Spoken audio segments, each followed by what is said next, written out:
Vamos a mirar el proceso de investigación. ¿Cómo hacer una investigación? Una investigación científica.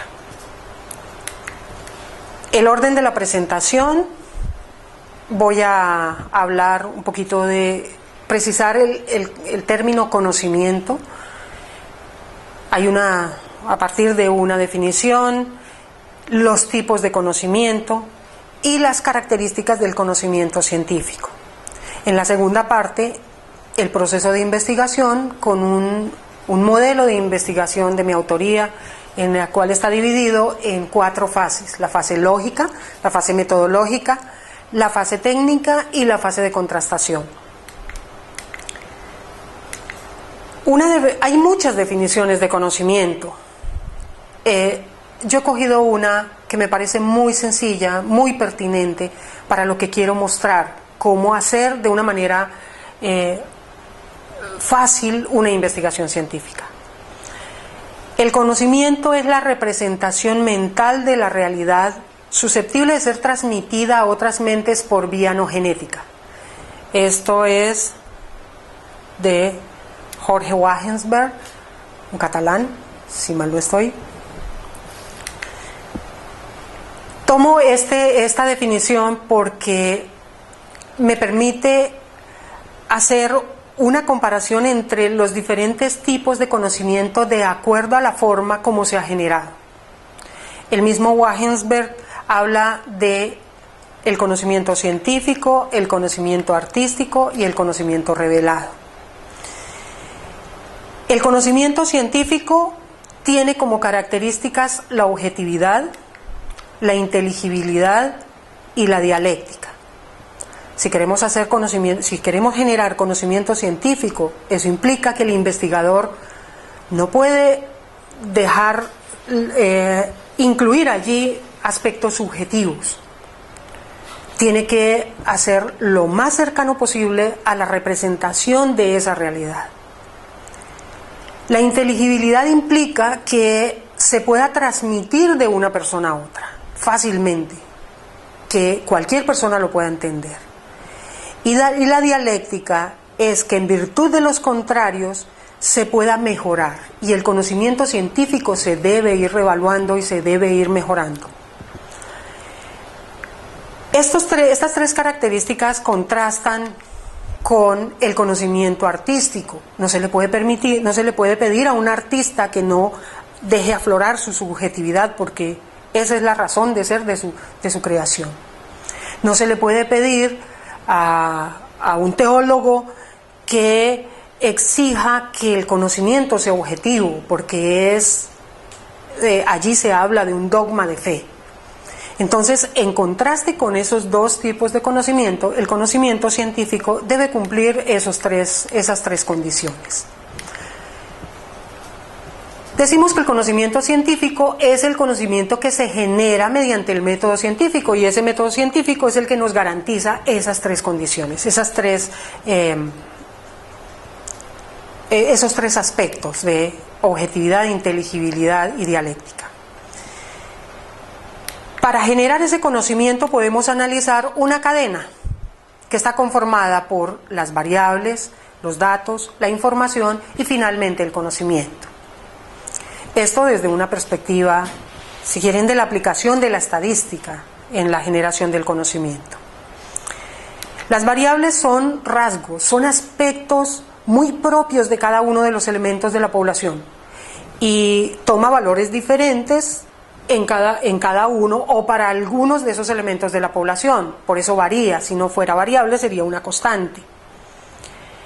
Si nosotros podemos medir esas diferencias, asignar un valor a esas variables en cada uno de los elementos de la población, entonces tenemos los datos.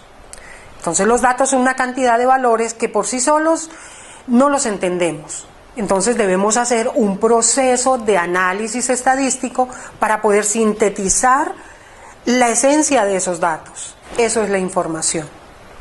Y luego, esa información no tendría sentido si nosotros no entendemos la realidad, si nosotros no la podemos usar concretamente para algo, si nosotros no la podemos contextualizar. Entonces, si nosotros analizamos esos resultados del procesamiento de los datos en el marco en que estamos trabajando allí, en esa situación concreta, pues entonces no podremos generar unas nuevas creaciones, no podemos aplicar ese conocimiento. En las empresas, por ejemplo, hay un conocimiento que es tácito, es el conocimiento que tienen los empleados. Un empleado que lleva 20 o 40 años trabajando en una empresa sabe cómo hacer un proceso, pero no lo ha documentado, no lo ha escrito. Lo puede comentar a otra persona y ese proceso, cuando él lo explica, llega a la otra persona en forma de información, valga la redundancia. Pero solamente cuando otras personas tratan de entender exactamente y ver cuál es la representación que tiene el experto, podrán volver a hacer el paso de información a conocimiento. De ahí la importancia de los procesos de gestión del conocimiento en las empresas. El conocimiento es riqueza porque es lo que permite crear nuevas cosas. Ahora bien, ¿cuál es el proceso para generar ese conocimiento?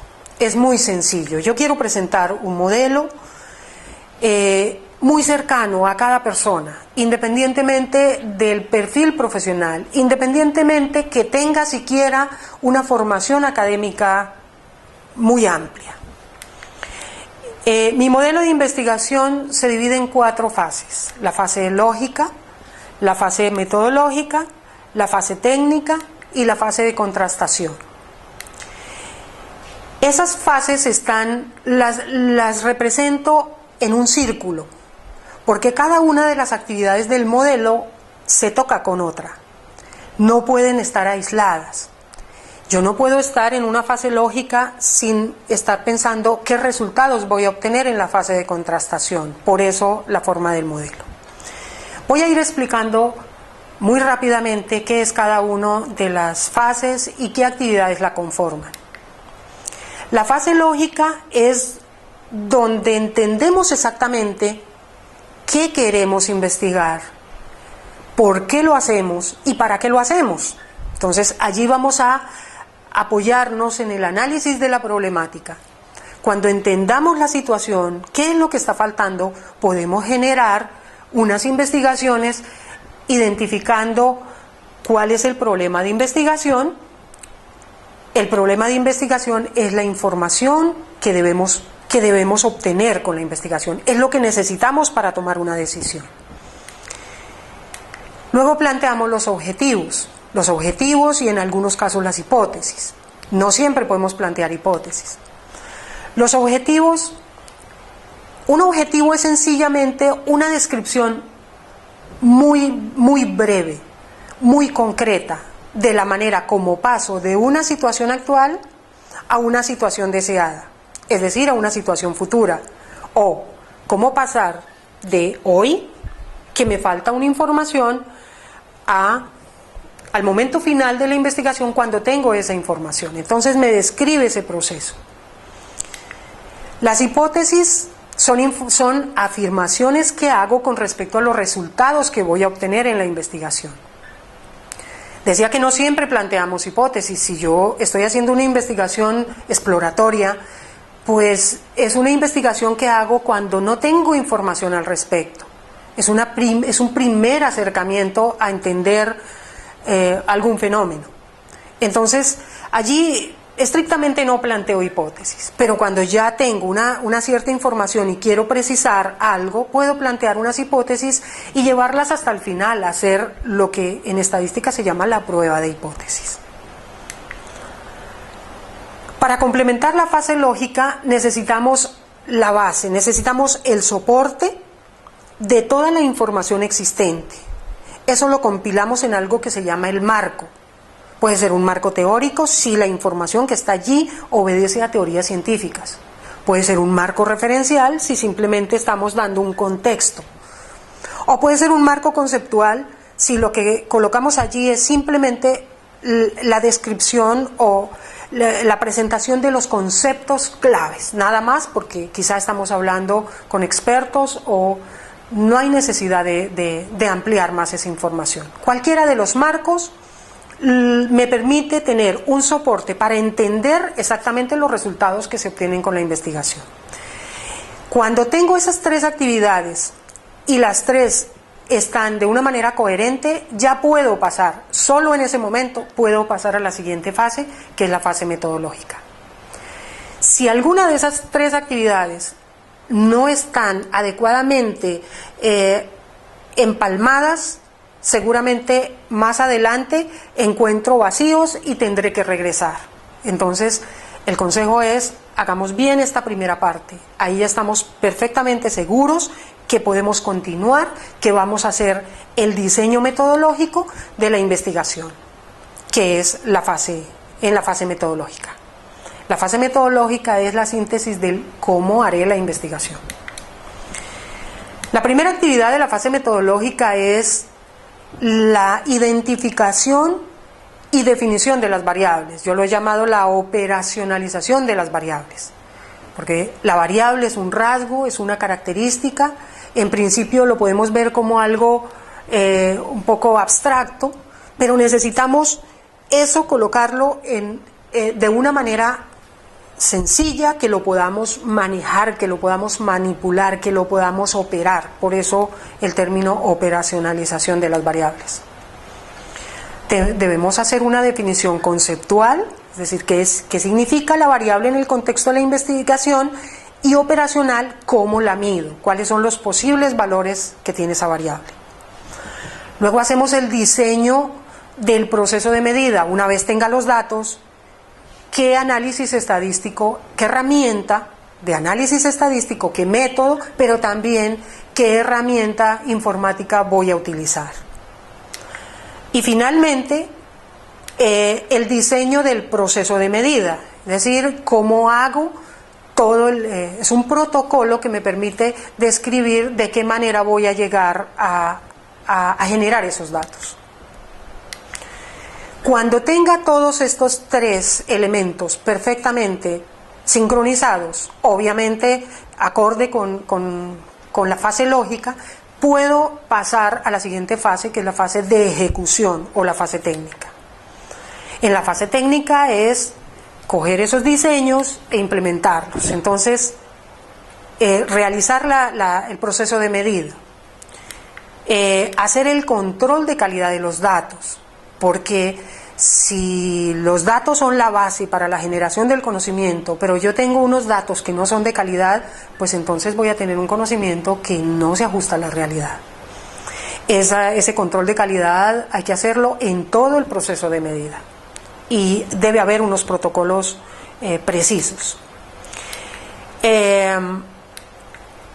La última fase, la última actividad de la fase técnica es el análisis mismo de los datos, es procesarlos utilizando las herramientas informáticas y las herramientas estadísticas, los métodos estadísticos. Una vez tengamos, nuevamente insisto en la coherencia que debe haber entre todas las actividades de la fase, podemos pasar a la fase siguiente, que es la fase de contrastación. Aquí es donde generamos el conocimiento. Ya tenemos una información que la sacamos a partir de la comprobación de las hipótesis. En algunas investigaciones, como mencionaba, hay unos procesos estadísticos rigurosos de comprobación de hipótesis y son unos modelos teóricos que se deben tener en cuenta según lo que se quiera comprobar. Pero en otros, donde no hago el proceso estadístico, sí puedo utilizar las hipótesis de una manera más sencilla, diciendo, bueno, en principio se pensaba que los resultados podrían ser estos y con base en la información que saco puedo concluir que era correcto o no la suposición inicial. Luego pasamos a las conclusiones. Las conclusiones deben ser muy relacionadas con los objetivos. Una conclusión no puede ser describir situaciones anecdóticas muchas veces que acontecieron en el transcurso de la investigación. No, la conclusión debe ser una información directamente relacionada con los objetivos de investigación.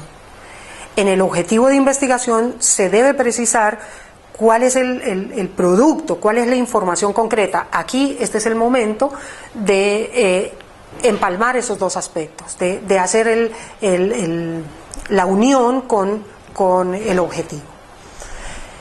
Y la última actividad del proceso y también la última actividad de la fase es la generación de nuevo conocimiento, que es coger esta información que tenemos en las conclusiones, quizá alguna adicional que nos surge durante el proceso y que quizá no habíamos considerado en el momento en que planteamos la investigación, lo contextualizamos, lo analizamos a la luz del conocimiento previo de todos los expertos que conforman el equipo, y entonces tenemos algo que aportar a la sociedad, un conocimiento nuevo. Y la cadena sigue, porque la investigación siempre será una espiral. El resultado de esta investigación será el punto de partida, quizá, para muchas otras investigaciones.